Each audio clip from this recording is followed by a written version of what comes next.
स्वागत है आपका हमारे YouTube चैनल पर। आज हम लोग पढ़ेंगे प्रॉफिट एंड लॉस के इम्पोर्टेंट क्वेश्चन को जो एग्ज़ाम में आते हैं। तो चलिए देखते हैं हमारा पहला क्वेश्चन है,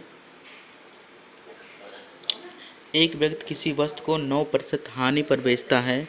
यदि वह इसको 1600 रुपये ज़्यादा में बेचता तो उसे 7% का फ़ायदा होता, परंतु वस्तु का क्रय मूल्य ज्ञात कीजिए, है ना।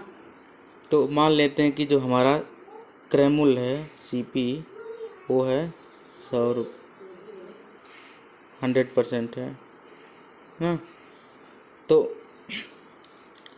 देखिए करा कि एक ही आर्टिकल पर हानि भी हो रहा है और प्रॉफिट हो रहा है, तो हम लोग ऐसे कंडीशन में क्या करते हैं, दोनों को ऐड कर लेते हैं। तो 9 और 7 कितना हो जाएगा, 16। तो यही 16% का मान जो है हमको दिया गया है, जो क्या है 1600 है ना, 1600।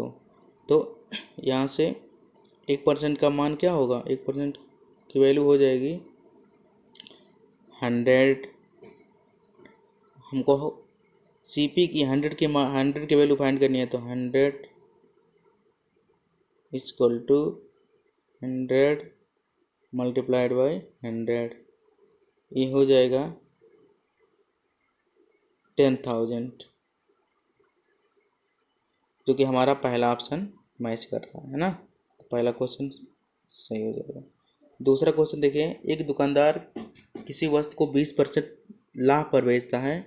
उसने उस वस्तु को 10% कम पर खरीदी होती तथा 15 रुपये कम बेची होती, फिर भी उसे 30% का लाभ होता। वस्तु का क्रय मूल्य ज्ञात कीजिए, है ना।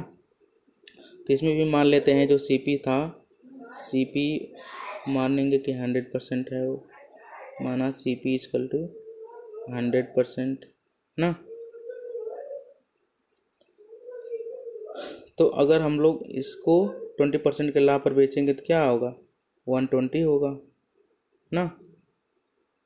कह रहा आगे, फिर उसने उस वस्तु को 10% कम पर खरीदी होती, तो इसका 10% कम खरीदेंगे तो क्या होगा, 90 होगा।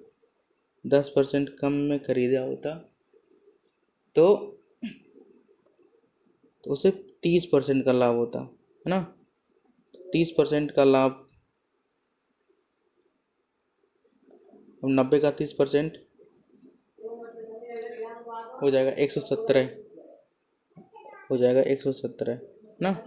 मतलब पहला जो बेचता है 120 रुपये में और दूसरा जब उसको बेचेगा 117 रुपये में ना।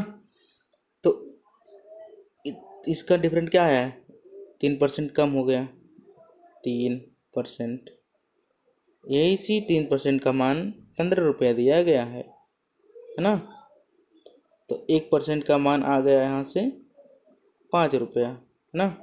तो हमको वस्तु का क्रय मूल्य ज्ञात करना था, तो वस्तु का क्रय मूल्य 100% है, तो ये 100 इंटू 5 कर देंगे तो ये हो जाएगा 500 ना, जो कि हमारा C ऑप्शन सही है। अब देखिए